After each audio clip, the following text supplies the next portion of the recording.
শায়েখ আব্দুর রাজ্জাক বিন ইউসুফ এবং মুজাফফর বিন মহসিন, বিশেষ করে মুজাফফর বিন মহসিন বলেছেন যে যারা এই জানাজায় গিয়েছে তাদেরকে আবারও কালেমা পড়ে মুসলিম হতে হবে।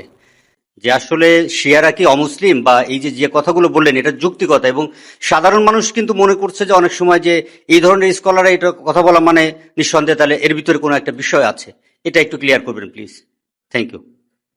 আসলে আম, ফতোয়া দিতে গেলে এক চোখ যেমন কোরআন সুন্নাহ ইসলামিক আইন কানুনের দিকে রাখতে হয়, আরেকটা চোখ চলমান বিশ্বের দিকে রাখতে হয়। দুইটার সমন্বয় যাদের নাই তারা আনব্যালেন্সড কথাগুলি বলে একটা মারাত্মক বিভ্রান্তি সৃষ্টি করে ফেলেন।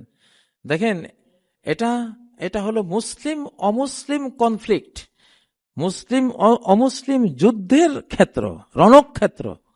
এখানে ফরজ আপনার উপরে, যেই কোনো লোক মুসলিম তো সে মুসলিম, বাস। আমাকে সে কি শিয়া, সে কি সুন্নি, সে কি হানাফি, সে কি সাবরি দেখার কোনো সুযোগ নাই।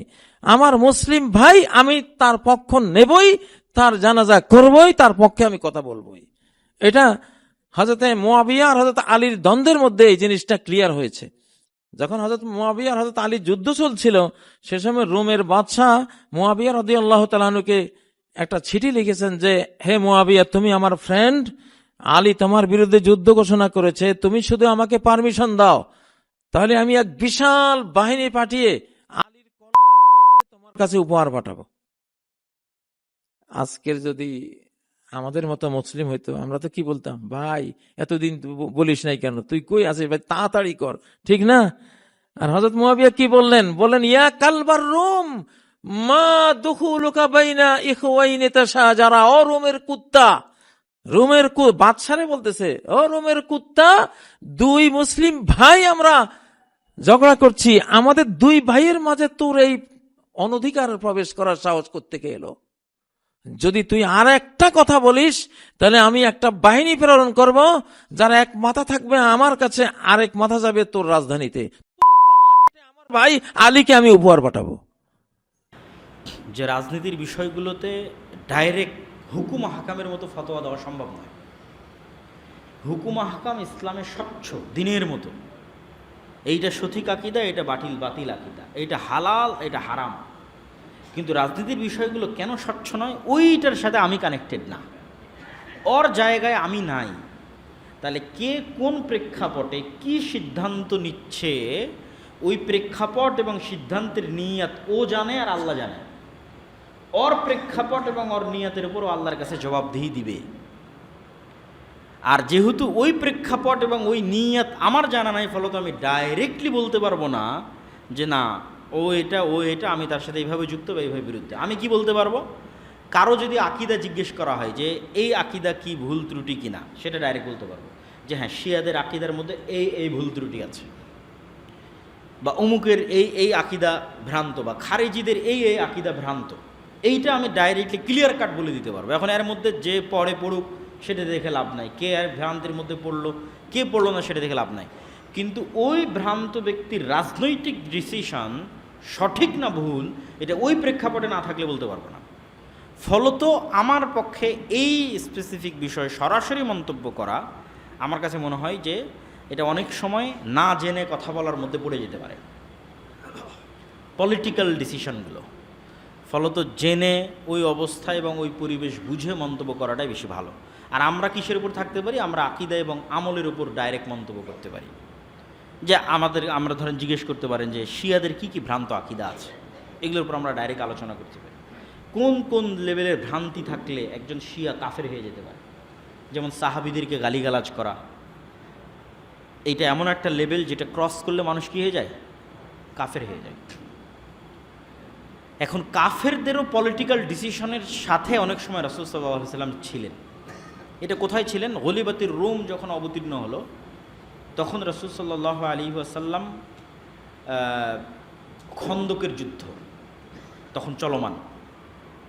তো পারস্যদের কাছ থেকে রোমানরা জেরুজালেম বিজয় করে নিল। তো প্রথম যখন পারস্যরা রোমানদের কাছ থেকে জেরুজালেম নিয়েছিল, তখন মক্কার মুশরিকরা খুশি হয়েছিল আর রাসূল সাল্লাল্লাহু আলাইহি ওয়াসাল্লাম কষ্ট পেয়েছিলেন এবং রাসূল সাল্লাল্লাহু আলাইহি ওয়াসাল্লাম ভবিষ্যৎবাণী করেছিলেন যে জেরুজালেম আবারও রোমানরা বিজয় করবে। এখন ইসলামের দৃষ্টিতে তো দুইজনই কাফের, রোমানরাও কাফের, পারস্যরাও কাফের। তো আল্লাহর নবী রোমানদের বিজয় কেন চাচ্ছিলেন? ওরা ছিল আহলে কিতাব, পারস্যরা ছিল অগ্নিপূজক। পরে যেই দিন রোমানরা এই অগ্নিপূজকদের থেকে জেরুজালেম ছিনিয়ে নিলেন, তখন আল্লাহর নবী খুশি হলেন। তো এই জন্য পলিটিক্যাল ডিসিশনগুলোর সাথে সার্বিক বিবেচনায় মন্তব্য করা এটা খুব কঠিন। আল্লাহ সুবহানাহু ওয়া তাআলা ভালো জানে। তবে আমরা এতটুকু বলতে পারি যে ফিতনার যে যুগ, এই ফিতনার যুগে আমাদের নিজেদের ঈমান এবং আমল নিয়ে এবং নিজের দায়িত্ব পালন করার যে বিষয়, এইটা নিয়ে বেশি চিন্তিত, নিজের ভুল, নিজের আত্মসমালোচনা এটা নিয়ে বেশি চিন্তিত, নিজের পরকাল, নিজের জান্নাত এটা নিয়ে বেশি চিন্তিত হওয়া উচিত। আর এই ফিতনা আরও বাড়তে থাকবে। এই ফিতনা কোথায় গিয়ে ঠেকবে আল্লাহ সুবহানাহু ওয়া তাআলা ভালো জানে। আর মুসলমানের রক্ত খুব ভয়ঙ্কর। এখানে একই সময়ে দেখা যাচ্ছে যে ইরাকের প্রেসিডেন্ট সাদ্দাম হোসেনকে ফাঁসিতে ঝুলানো হলো। তারপরে এখন ইরাক কারা শাসন করতেছে? যারা বুঝার তারা ঠিকই বুঝে যাবেন যে এখন ইরাক কারা শাসন করতেছে। আফগানিস্তানের সাথে কি করা হলো, এবং ইরান এবং ইসরায়েলের যে সীমিত দ্বন্দ্ব, এটাতে আসলে কে ফায়দা পাচ্ছে, কারা উপকার নিচ্ছে, কারা ক্ষতিগ্রস্ত হচ্ছে, এগুলো আসলে অনেক প্রশ্ন। এগুলো ডিটেলস এবং ডাইরেক্ট অ্যান্সার দেওয়া যে কোনো সময় আমরা এই উত্তরগুলো দিতে গিয়ে ভুল করতে পারি। তো আল্লাহ সুবহানাহু ওয়া তাআলা আমাদেরকে সব বিষয়ে কথা বলতে হবে, সব বিষয়ে মন্তব্য করতে হবে। আমি সবই জানি এরকম চিন্তা চেতনা এবং এরকম মন মানসিকতা থেকে বেরিয়ে আসার তৌফিক দান করুক। আমাদের সালাফরা অসংখ্য প্রশ্নের উত্তরে বলতেন যে না, আমি এই প্রশ্নের উত্তর জানি না। সবই যে আমাকে জানতে হবে, সব প্রশ্নের উত্তর যে আমাকে দিতে হবে, এটা জরুরি নয়। মুহররমের রোজা একটি রাখলে বেশি সওয়াব নাকি দুইটা রাখলে, এ নিয়ে মানুষের মাঝে বিতর্ক দেখা যায়।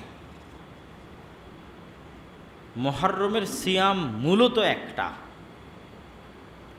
যেই দিনে মুসা আলাইহিস সালাতু ওয়াস সালাম নাজাত পেয়েছিলেন। কিন্তু আমরা এই সিয়ামটা রাখতেছি কার কথায়? রাসূল সাল্লাল্লাহু আলাইহি সাল্লামের কথায়। উনি না বললে এটা আমাদের শরীয়তের অন্তর্ভুক্ত হতো না? হতো না? হতো না। মুহাম্মদ সাল্লাল্লাহু আলাইহি ওয়াসাল্লাম যদি না বলতো, এটাকে আমার শরীয়তের অন্তর্ভুক্ত হতো? হতো না। তাহলে মুহাম্মদ সাল্লাল্লাহু আলাইহি ওয়াসাল্লামের বলার কারণেই মুহররমের সিয়াম ফজিলতপূর্ণ। এখন ওই মুহাম্মদ সাল্লাল্লাহু আলাইহি ওয়াসাল্লামই বলেছেন যে এর একদিন আগে অথবা একদিন পরে তোমরা আর একটা সিয়াম যুক্ত করে নিও। তাহলে তার বলার কারণে যদি আমি আশুরা মুহররমের সিয়াম পালন করি, তাহলে আমাকে কয়টা পালন করতে হবে? দুইটাই পালন করতে হবে। এটাই তো ঠিক আছে। আমাদের সময় অনেক লম্বা হয়ে গেল। আমরা তোমাকে দিব। আমরা বৈঠক শেষের দোয়া পড়ি, দিচ্ছি, পার্সোনালের উত্তর দিচ্ছি। সুবহানাকা আল্লাহুম্মা বিহামদিকা আশহাদু আল্লা ইলাহা ইল্লা আনতা আস্তাগফিরুকা ওয়া আতুবু ইলাইক। আসসালামু আলাইকুম ওয়া রাহমাতুল্লাহি ওয়া বারাকাতুহু। কেন খমিনির জানাজা যেতে হবে? আপনারা কি এতই দেউলিয়া হয়ে গেছে? রাজনীতি করতে করতে এতই নিশ্চয় হয়ে গেছে খমিনির জানাজা আপনাকে পাঠাতে হবে? স্পিকারকে পাঠাইছে, এটা অন্যায় করেছে। স্পিকার মুসলিম একজন, কখনো কাফের মুশরিকদের খারাপ, ইহুদি খ্রিস্টানদের চেয়েও বেশি খারাপ এরকম জঘন্য জাতের কাছে জানাজা পড়ার জন্য যাওয়ার কোনো অধিকার নাই কোনো মুসলিমের। আমি মনে করি স্পষ্ট কথা, এদের সাথে, এই শিয়া রাফেজিদের সাথে আমাদের কোনো আপোষ নেই। এই রাফেজি খোমেনি চলে গেল 9 তারিখে জানাজা, তাই না? 9 তারিখে কি জানাজা? আমি যে মানুষটার ব্যাপারে বলতাম যে কোরআন হাদিস বুঝেন, রাজশাহীর এমপি অধ্যক্ষ মুজিবুর রহমান সাহেব, তাকে প্রতিনিধি করে পাঠায় দিলেন। এই মানুষটাকে পচানোর ব্যবস্থা করলেন জামাত ইসলামের লোকেরা, যিনি সংসদে দাঁড়িয়ে স্পষ্ট করে বলেন এই মানব রচিত আইন বাতিল করেন, কোরআনের আইন চালু করেন। জামাত ইসলামের কোন এমপি এটা বলার সাহস পাইনি। নির্বাচনের আগে বক্তব্যে বলছেন আমরা সংশোধনে গেলে এই গণতন্ত্র মানব রচিত আইন বাতিল করব এবং দেশে সারিয়া আইন চালু করব। নির্বাচনের কেউ বলতে পারেননি। আমার সাথে অনেকবার দেখা হয়েছে, বুকে জড়িয়ে ধরে চাপিয়ে দিয়ে বলছেন মুজফ্ফর ভাই আপনি খুব কঠিন মানুষ, সেই মানুষটাকে পাঠাচ্ছেন জানাজাতে। জানাজায় গিয়ে কি দোয়া করবেন? ওই দোয়াটাই পড়ি শোনাবো আপনাদের, এই দোয়াটাই পড়ি শোনাবো। আপনারা বলেন তো, রাফেজি শিয়ারা মারা গেলে তাদের জন্য কি দোয়া করে কেউ জানেন আপনারা? আমি পড়ে দিই, সংক্ষেপে পড়েছি, এটা পড়ে শেষ করে দেবো ইনশাআল্লাহ। দোয়া পড়তেছে, দেখেন খুব সুন্দর দোয়া। আবু বকর ওমর সম্পর্কে বলছেন, আল্লাহুম্মা আলহুমা লানান ইয়াতলু বা'দুহু বা'দান। এই যে এই বই থেকে পড়ি, তাহলে আপনাদের সুবিধা হবে। এই যে বই 162 পৃষ্ঠা, বিহারুল আনোয়ার 30 নম্বর খণ্ড, 162 পৃষ্ঠা, লম্বা দোয়া, আমি সংক্ষেপ করছি। আল্লাহুম্মা লানান, আল্লাহ তাদের দুইজনের উপরে এমন লানত করো, ইয়াতলু বা'দুহু বা'দান, একটা যে আরেকটার উপরে যেন পড়ে।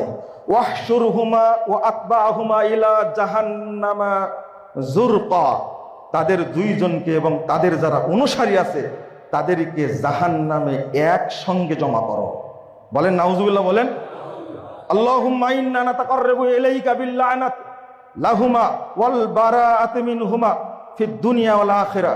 আল্লাহ এই তাদের আবু বকর উমরের উপরে লানত করে এবং তাদের থেকে মুক্ত হয়ে আমরা তোমার নৈকট্য চাচ্ছি। আল্লাহুম্মা লান কতালাতা আমিরুল মুমিনিন ওয়া কতালাতাল হুসাইন ইবনে আলী বিনতে রাসূলুল্লাহ সাল্লাল্লাহু আলাইহি ওয়াসাল্লাম। আল্লাহ যারা হুসাইনকে, আলী রাদিয়াল্লাহু আনহু হুসাইনকে তারা হত্যা করেছে তাদেরকে তুমি লানত করো। এরপরে বলছে আল্লাহুম্মা জিদহুমা আযাবান ফাওকা আযাবিন, আল্লাহ এই দুইজনের উপরে আযাবের উপরে আযাব দাও। ওয়া হাওয়ানান ফাওকা হাওয়ানিন, অপমানের উপরে অপমান দাও। ওয়া যুল্লান ফাওকা যুল্লিন, লাঞ্ছনার উপরে লাঞ্ছনা দাও। ওয়া খিজিয়ান ফাওকা খিজিয়িন, আর যত ভৎসনা আছে সব ভৎসনা তাদের দুইজনের উপরে নাজিল করো। আস্তাগফিরুল্লাহ। আল্লাহুম্মা দেহুমা ইলান নারে দাআ, আল্লাহ তাদেরকে ধাক্কা দিয়ে জাহান্নামে নিক্ষেপ করো। ওয়ারকিসহুমা ফি আলিমি আযাবিকা রাকসা, আর তাদেরকে ভেঙ্গে সুরে জাহান্নামে শাস্তি দান করো। আল্লাহুম্মা আহশুরহুমা ওয়া আতবাহুমা ইলা জাহান্নামা যুমারা, আল্লাহ তাদের দুইজনকে এবং তাদের যারা অনুসারী আছে জাহান্নামে তাদেরকে দলবদ্ধভাবে নিক্ষেপ করো। আল্লাহুম্মা ফাররিক জামাহুম, তাদের দলকে ভেঙ্গে দিন। ওয়া শাত্তিত আমরাহুম, তাদের কার্যক্রমকে ছিন্ন ভিন্ন করে দিন। ওয়া খালিফ বাইনা কালিমাতিহিম, আর তাদের কথার মধ্যে আপনি দ্বিমত সৃষ্টি করে দিন। ওয়া বাদ্দিদ জামাতাহুম, তাদের ঐক্যকে ভেঙ্গে দিন। ওয়ালান আইম্মাতাহুম, আর তাদের ইমাম মানে তাদের ইমাম সুন্নিদের যারা ইমাম আছে আপনি ওয়া বাদ্দিদ আইম্মাতাহুম, তাদেরকে ওয়া বাদ্দিদ জামাতাহুম ওয়ালান আইম্মাতাহুম, তাদের যারা ইমাম তুমি তাদের উপর অভিশাপ করো। ওয়াক্তুল কাদাতাহুম ওয়া সাদাতাহুম, তাদের যারা নেতা আছে সেনাপতি আছে তুমি তাদেরকে ধ্বংস করো। ওয়ালান রুয়াসাহুম ওয়া কুবারাহুম, তাদের যারা মুরব্বী এবং যারা নেতা মানে শীর্ষস্থানীয় ব্যক্তি তুমি তাদেরকে ধ্বংস করো। ওয়াকসির রায়াতুহুম, তাদের পতাকাকে ভেঙে দাও। ওয়া আলকিল বাসা বাইনাহুম, তাদের মধ্যে সংঘাত তৈরি করো। ওয়ালা তুবকি মিনহুম দাইয়ারা, পৃথিবীর বুকে তাদেরকে একজনকে অবশেষে দেখানোর সাথে ধ্বংস করে দাও। এই দুয়াই করা হবে। খমিনি জানা যায় কি এই দুয়াই করা হবে। আর আমরা সুন্নি দাবিদার পিছনেতে কি করব? নামাজ পড়ব, তাই না? খুব সুন্দর না এটা? খুব সুন্দর না? কিছু কিছু জাহেল বলছে এই সমস্ত কথাবার্তার কোনো দলিল নাই। তুমি তো দাজ্জাল মার্কা কথা বলো, তোমার কাছে দলিল দিয়ে লাভ নাই। হাজারো দলিল দিয়ে কোনো কাজ হবে না। আমি আপনাদের বলতে চাই যে আহলুস সুন্নাহ ওয়াল জামাত সালাফি আকীদার যারা, তারা পশ্চিম কালেও সাহাবীদের ব্যাপারে গালমন্দ করে না, তারা সহ্যও করে না। আমরা আল্লাহর কাছে দোয়া করি, আল্লাহ তুমি সাহাবীদের মর্যাদা বৃদ্ধি করে দাও। যারা সাহাবীদেরকে গালি দেয় আল্লাহ তুমি তাদেরকে ধ্বংস করে দাও। বিশেষ করে রাফেজি শিয়া যারা আয়েশাকে গালি দেয় সমস্ত সাহাবীকে কাফের বলে, মুরতাদ বলে, আল্লাহ তুমি তাদেরকে ধ্বংস করে দাও। স্পষ্ট দোয়া। আমরা সাহাবীদের অপমান সহ্য করতে পারবো না। এই আবু বকর ওমরকে তারা মুশরিক পর্যন্ত বলে, কাফের পর্যন্ত বলে আগে বলে দিয়েছে আপনাদেরকে। বাংলাদেশে যারা নিজেরা অপব্যাখ্যা করে সাহাবীদের গালি দিতে চায়, আল্লাহ যেন তাদেরকে হেদায়েত দান করে, আল্লাহ যেন তাদেরকে বুঝ দান করে। আর যারা জামাত ইসলামের প্রতি দুর্বল, আমি তাদেরকে বলবো, আপনারা শরীয়তটা ভালো করে বুঝুন। মওদুদী সাহেবের পাল্লায় পড়ে আপনারা সাহাবীদের বিভক্তি করা, সাহাবীদেরকে গালি দেওয়া, সমালোচনা করা, এই বাজে অভ্যাস থেকে বিরত হন। খেলাফত মূলকিয়াত বইটা পুড়িয়ে দিন, বলে দিন আমাদের সিলেবাসে, শিবিরের সিলেবাসে, জামাতের রুকুনের সিলেবাসে খেলাফত মূলকিয়াত বই নাই, আমরা এটা বাতিল করে দিলাম। সাহস থাকলে বাতিল করে দিন। আপোষ কিসে? আর আপনারা কেন খমিনির জানাজায় যেতে হবে? আপনারা কি এতই দেউলিয়া হয়ে গেছে? রাজনীতি করতে করতে এতই নিশ্চয় হয়ে গেছে খমিনির জানাজা আপনাকে পাঠাতে হবে? স্পিকারকে পাঠাইছে, এটা অন্যায় করেছে। স্পিকার মুসলিম একজন, কখনো কাফের মুশরিকদের খারাপ, ইহুদি খ্রিস্টানদের চেয়ে বেশি খারাপ এরকম জঘন্য জাতের কাছে জানাজা পড়ার জন্য যাওয়ার কোনো অধিকার নাই কোনো মুসলিমের। আমি মনে করি স্পষ্ট কথা, এদের সাথে, এই শিয়া রাফেজিদের সাথে আমাদের কোনো আপোষ নাই, কোনো আপোষ নাই। আল্লাহ তুমি আমাদেরকে নিরাপত্তা দান করো, আমিন। আল্লাহ তুমি বাংলাদেশের মানুষদেরকে বুঝার তৌফিক দান করো। আল্লাহ আমাদেরকে তুমি হেদায়েত দান করো। আল্লাহ তুমি আমাদেরকে জান্নাতের পথে প্রতিষ্ঠিত রাখো। আল্লাহ তুমি আমাদেরকে সালাফদের মানহাজের উপর প্রতিষ্ঠিত রাখো, আমিন রব্বুল আলামিন। মানুষের যেটা অনুভূতি, মানুষ দেখে, মানুষ শোনে, মানুষ স্বাদ নেয়, জিহ্বাতে স্বাদ নেয়, কানে শুনে, ভালোবাসে, রাগ করে, হিংসা করে, এই যে মানুষের নিজস্ব আত্মপরিচয়, আমি যে আব্দুল্লাহ, আমার সাথে যে আমার স্মৃতিগুলো রিলেটেড আছে, কানেক্টেড আছে, এগুলো সব রুহের সাথে সম্পৃক্ত।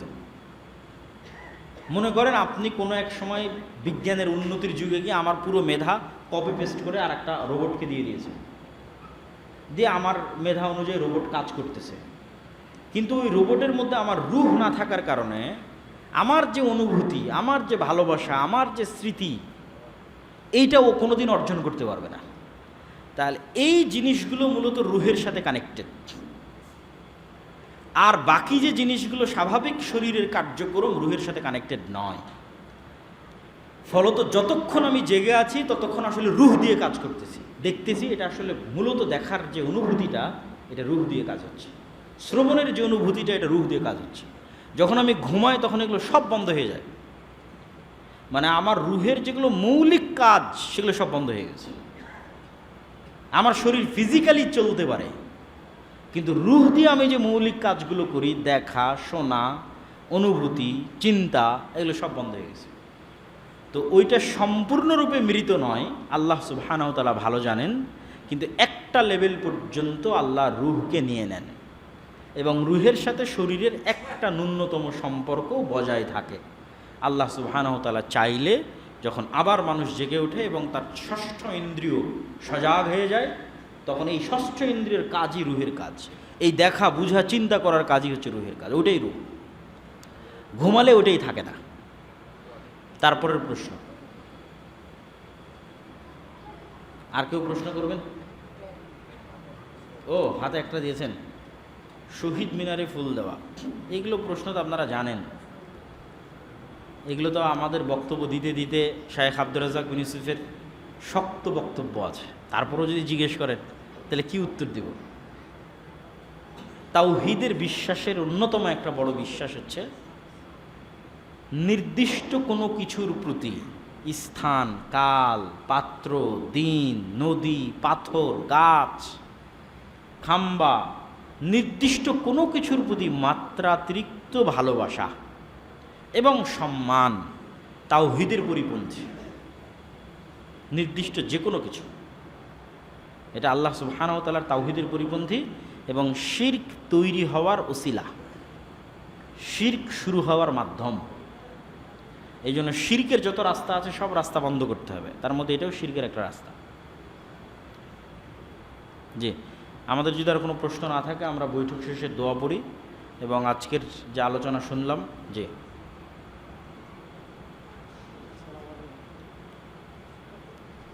আমাদের দেশে দেখা যায় যখন যে কোনো সরকার ক্ষমতা থাকে তারা ভালো করুক আর মন্দ করুক তাদের বিরোধিতা যারা থাকে সাধারণ আমাদের মধ্যে তারা একটা নির্ণয় এবং পছন্দ করে তাদের জন্য যদি কোনো দোয়া চাওয়া যায় দোয়া চায় তাহলে কি দোয়া করা যাবে না? কি দোয়া চাইতে পারে?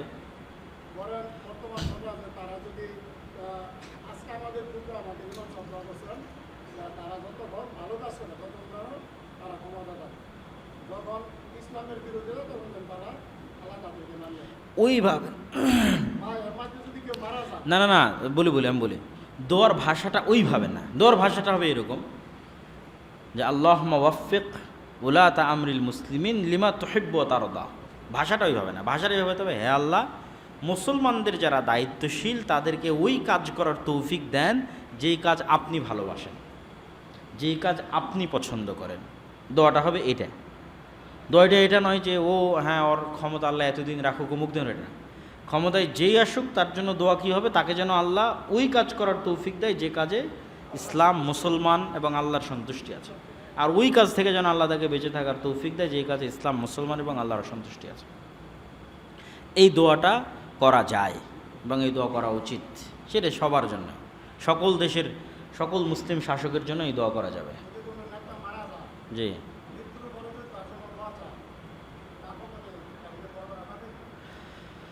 একজন মানুষকে কাফের সাব্যস্ত না করা পর্যন্ত একটা হচ্ছে সম্মানের দোয়া, যেমন আলেম ওলামার নামের শেষে আমরা যুক্ত করি রহিমাহুল্লাহ, সাহাবীদের নামের শেষে যুক্ত করি রাদিয়াল্লাহু তাআলা আনহু।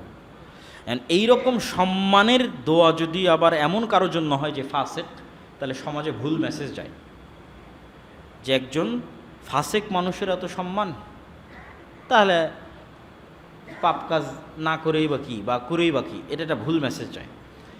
স্বাভাবিক যে কোনো মুসলমানের জন্য যে দোয়া, সম্মানের নয়, স্বাভাবিক যে দোয়া, এই দোয়া যদি কারো কাফের হওয়ার প্রমাণ না পাওয়া যায় তার জন্য করা যাবে। যে আল্লাহ তুমি দুনিয়ার সকল মুমিন মুসলিম নর নারী পুরুষকে ক্ষমা করে দাও, স্বাভাবিক। এই রকম দোয়ার মধ্যে যে কেউ আসতে পারে। কিন্তু সম্মানের দোয়া যেটা সাহাবীদের জন্য রাদিয়াল্লাহু তাআলা আনহু, আলেম ওলামাদের জন্য করেছে রাহিমাহুল্লাহ রাহমাতুল্লাহ আলাইহি, নবীদের জন্য করেছে আলাইহিস সালাতু ওয়াস সালাম, এই দোয়া এইরকম নিশ্চিত সম্মানিত তাকওয়াবান পরহেজগার ব্যক্তি ছাড়া অন্যদের জন্য করা যাবে না। ওই কোনো একজন দাঁড়িয়েছিলেন,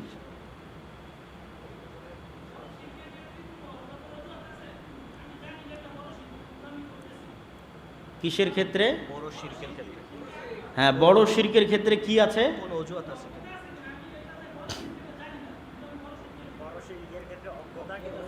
না, অজ্ঞতার ওজর অবশ্যই গ্রহণযোগ্য সকল ক্ষেত্রে, কেননা সকল সাহাবীরাই একসময় শিরকে লিপ্ত ছিল, আল্লাহর নবীর দাওয়াতে শিরক থেকে ফিরে এসেছে। শিরকের গুনাহ ক্ষমার অযোগ্য, এটা দুনিয়াতে নয়, পরকালে। দুনিয়াতে শ্বাস থাকা পর্যন্ত সকল গুনাহ ক্ষমার যোগ্য, শিরকও যদি হয়। নাহলে হিন্দু থেকে মুসলমান হবে কীভাবে? বুঝেননি মানে আমার কথা? হিন্দু তো মুশরিক, আর যে শিরক যদি ক্ষমা না হয় মুসলমান হবে কী করে? তো দুনিয়াতে সকল গুনাহ ক্ষমার যোগ্য, শিরক হলে। ফলত অজ্ঞতা একটা ওজর। তাহলে শিরক ক্ষমার অযোগ্য কখন? কিয়ামতের মাঠে আল্লাহ সুবহানাহু ওয়া তাআলা মানুষের এমনও পাপ ক্ষমা করে দিবে যে পাপের জন্য মানুষ ক্ষমাই চায়নি, এমনও পাপ ক্ষমা করে দিতে পারে আল্লাহর দয়া হলে। কিন্তু ওই দয়া আল্লাহ কোন পাপে দেখাবেন না? শিরকের পাপে দেখাবেন না।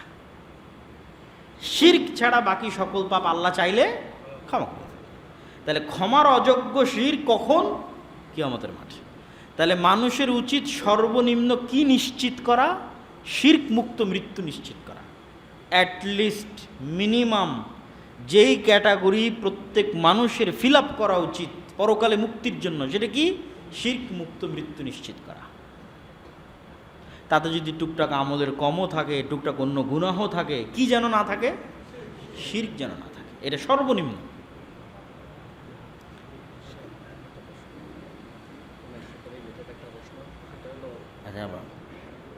আমার প্রশ্নটা হচ্ছে আমরা যে পোশাক পরিধান করি এবং চুল রাখি, এটার মানে অ্যাকচুয়ালি নীতিটা কি? অনেকে দেখা যায় চুল বড় বড় রাখে, রাইখা বলতেছে এটা নাকি নবীর সুন্নাত। তো মানে এটা আর কি নবী সাল্লাল্লাহু আলাইহি ওয়াসাল্লাম যে কাজগুলো, সব কাজই কি সুন্নাহ হিসেবে গণ্য হয়?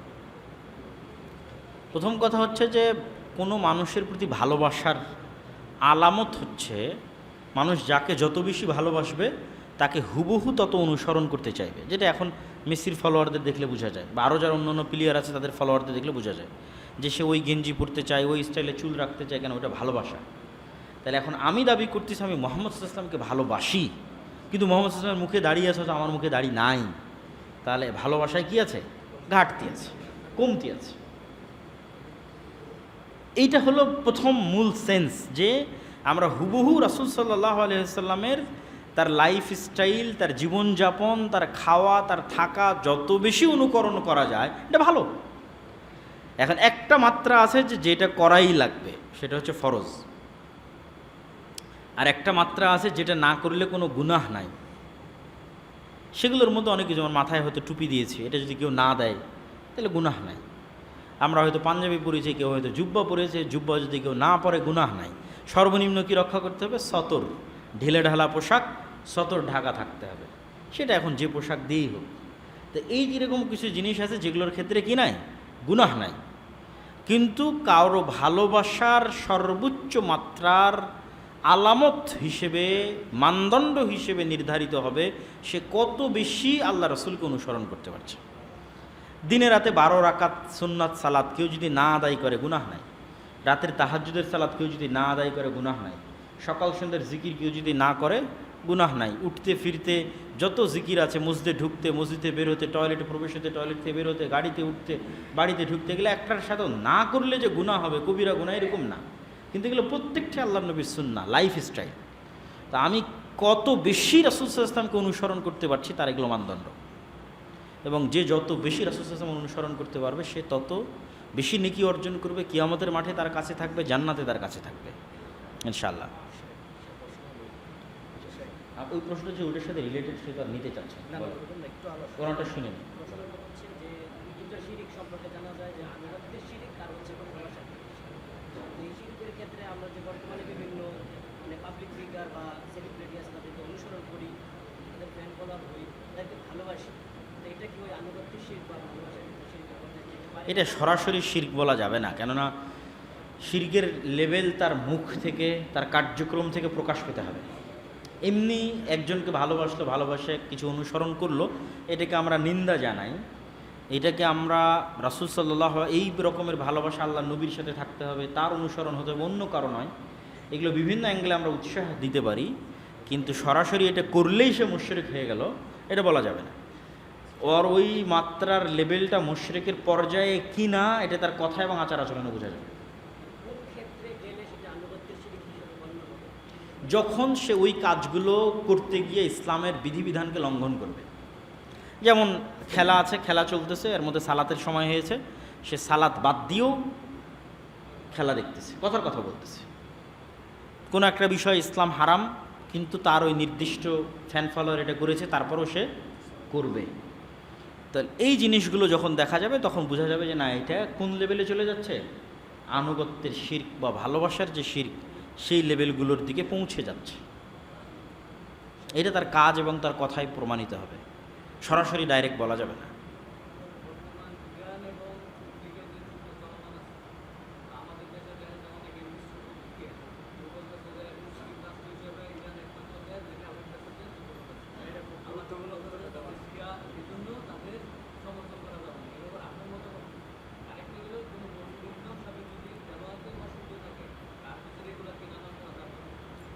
তা আপনার যেটা প্রথম প্রশ্ন ছিল সেটার বিষয়ে আমি বলি যে রাজনীতির বিষয়গুলোতে ডাইরেক্ট হুকুম হাকামের মতো ফতোয়া দেওয়া সম্ভব নয়।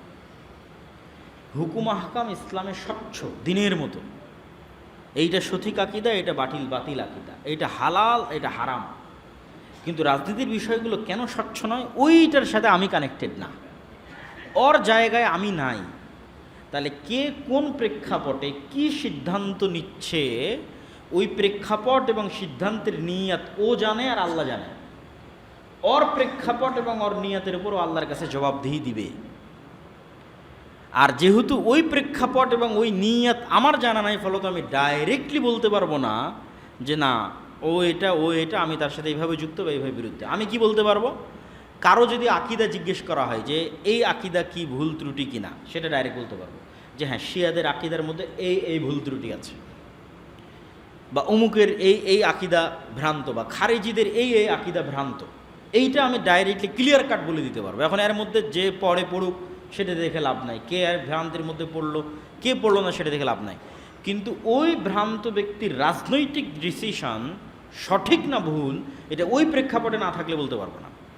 ফলত আমার পক্ষে এই স্পেসিফিক বিষয়ে সরাসরি মন্তব্য করা আমার কাছে মনে হয় যে এটা অনেক সময় না জেনে কথা বলার মধ্যে পড়ে যেতে পারে, পলিটিক্যাল ডিসিশনগুলো। ফলত জেনে ওই অবস্থা এবং ওই পরিবেশ বুঝে মন্তব্য করাটাই বেশি ভালো। আর আমরা কিসের উপর থাকতে পারি? আমরা আকিদা এবং আমলের উপর ডাইরেক্ট মন্তব্য করতে পারি। যে আমরা ধরেন জিজ্ঞেস করতে পারেন যে শিয়াদের কি কি ভ্রান্ত আকিদা আছে, এগুলোর উপর আমরা ডাইরেক্ট আলোচনা করতে পারি। কোন কোন লেভেলের ভ্রান্তি থাকলে একজন শিয়া কাফের হয়ে যেতে পারে, যেমন সাহাবিদেরকে গালিগালাজ করা, এইটা এমন একটা লেভেল যেটা ক্রস করলে মানুষ কি হয়ে যায়? কাফের হয়ে যায়। এখন কাফেরদেরও পলিটিক্যাল ডিসিশনের সাথে অনেক সময় রাসূল সাল্লাল্লাহু আলাইহি ওয়াসাল্লাম ছিলেন। এটা কোথায় ছিলেন? গলিবাতির রোম যখন অবতীর্ণ হলো তখন রাসূল সাল্লাল্লাহু আলাইহি ওয়াসাল্লাম খন্দকের যুদ্ধ তখন চলমান। তো পারস্যদের কাছ থেকে রোমানরা জেরুজালেম বিজয় করে নিল। তো প্রথম যখন পারস্যরা রোমানদের কাছ থেকে জেরুজালেম নিয়েছিল তখন মক্কার মুশরিকরা খুশি হয়েছিল, আর রাসূল সাল্লাল্লাহু আলাইহি ওয়াসাল্লাম কষ্ট পেয়েছিলেন। এবং রাসূল সাল্লাল্লাহু আলাইহি ওয়াসাল্লাম ভবিষ্যৎবাণী করেছিলেন যে জেরুজালেম আবারও রোমানরা বিজয় করবে। এখন ইসলামের দৃষ্টিতে তো দুইজনই কাফের, রোমানরাও কাফের, পারস্যরাও কাফের। তো আল্লাহর নবী রোমানদের বিজয় কেন চাচ্ছিলেন? ওরা ছিল আহলে কিতাব, পারস্যরা ছিল অগ্নিপূজক। পরে যেই দিন রোমানরা এই অগ্নিপূজকদের থেকে জেরুজালেম ছিনিয়ে নিলেন তখন আল্লাহর নবী খুশি হলেন। তো এই জন্য পলিটিক্যাল ডিসিশনগুলোর সাথে সার্বিক বিবেচনায় মন্তব্য করা এটা খুব কঠিন। আল্লাহ সুবহানাহু ওয়া তাআলা ভালো জানে। তবে আমরা এতটুকু বলতে পারি যে ফিতনার যে যুগ, এই ফিতনার যুগে আমাদের নিজেদের ঈমান এবং আমল নিয়ে এবং নিজের দায়িত্ব পালন করার যে বিষয়, এইটা নিয়ে বেশি চিন্তিত, নিজের ভুল, নিজের আত্মসমালোচনা এটা নিয়ে বেশি চিন্তিত, নিজের পরকাল, নিজের জান্নাত এটা নিয়ে বেশি চিন্তিত হওয়া উচিত। আর এই ফিতনা আরও বাড়তে থাকবে। এই ফিতনা কোথায় গিয়ে ঠেকবে আল্লাহ সুবহানাহু ওয়া তাআলা ভালো জানে। আর মুসলমানের রক্ত খুব ভয়ঙ্কর। এখানে একই সময়ে দেখা যাচ্ছে যে ইরাকের প্রেসিডেন্ট সাদ্দাম হোসেনকে ফাঁসিতে ঝুলানো হলো। তারপরে এখন ইরাক কারা শাসন করতেছে? যারা বুঝার তারা ঠিকই বুঝে যাবেন যে এখন ইরাক কারা শাসন করতেছে। আফগানিস্তানের সাথে কি করা হলো, এবং ইরান এবং ইসরায়েলের যে সীমিত দ্বন্দ্ব, এটাতে আসলে কে ফায়দা পাচ্ছে, কারা উপকার নিচ্ছে, কারা ক্ষতিগ্রস্ত হচ্ছে, এগুলো আসলে অনেক প্রশ্ন। এগুলো ডিটেলস এবং ডাইরেক্ট অ্যান্সার দেওয়া যে কোনো সময় আমরা এই উত্তরগুলো দিতে গিয়ে ভুল করতে পারি। তো আল্লাহ সুবহানাহু ওয়া তাআলা আমাদেরকে সব বিষয়ে কথা বলতে হবে, সব বিষয়ে মন্তব্য করতে হবে। আমি সবই জানি এরকম চিন্তা চেতনা এবং এরকম মন মানসিকতা থেকে বেরিয়ে আসার তৌফিক দান করুক। আমাদের সালাফরা অসংখ্য প্রশ্নের উত্তরে বলতেন যে না আমি এই প্রশ্নের উত্তর জানি না। সবই যে আমাকে জানতে হবে, সব প্রশ্নের উত্তর যে আমাকে দিতে হবে এটা জরুরি নয়। মুহররমের রোজা একটি রাখলে বেশি সওয়াব নাকি দুইটা রাখলে, এ নিয়ে মানুষের মাঝে বিতর্ক দেখা যায়। মুহররমের সিয়াম মূলত একটা, যেই দিনে মুসা আলাইহিস সালাতু ওয়াস সালাম নাজাত পেয়েছিলেন, কিন্তু আমরা এই সিয়ামটা রাখতেছি কার কথায়? রাসূল সাল্লাল্লাহু আলাইহি সাল্লামের কথায়।